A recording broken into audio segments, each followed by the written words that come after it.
Kapag ka po ba nag-walkout ang minority, nawawala po yung quorum. Nagsimula po tayong may quorum. It doesn't matter if they walk out.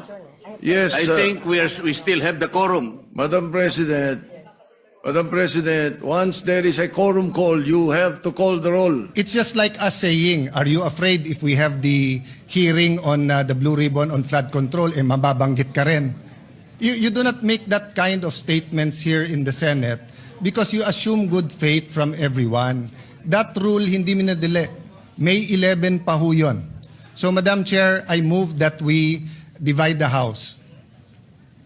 And the voting will be done via viva voce. Madam President, Minority Leader. I move to adjourn or a quorum call.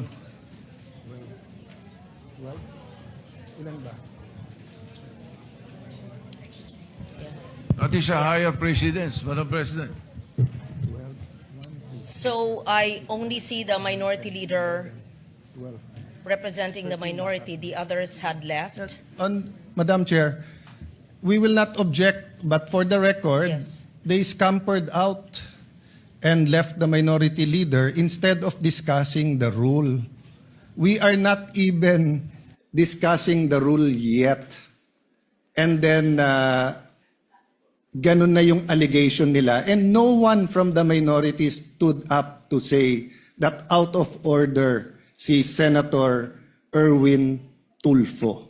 So we will not object, Madam Chair. In fact, we move that we adjourn till 5 p.m. Madam President, Monday.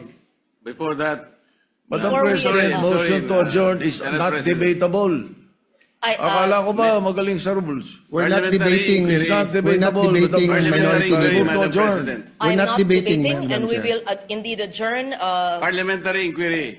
Yes, Senator Marcoleta. Nung pong nagsimula tayo, Madam, meron po ba tayong quorum?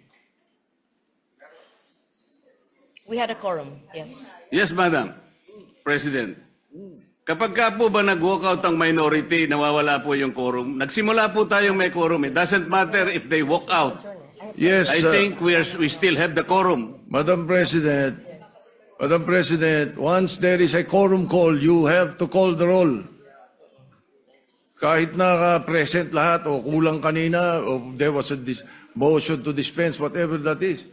Not A upon a quorum situation, call, Madam President, when motion they to readily adjourn and willingly walk out. takes precedence. Hindi po yung covered ng rule natin, Madam President. Madam Kung President, sakasakali As po, reiterated by the Senate President and as conveyed by the Minority Leader, former Senate President, the rule states that the motion to adjourn takes precedence. I'm not taking sides. 5 p.m. Monday. And we will adjourn.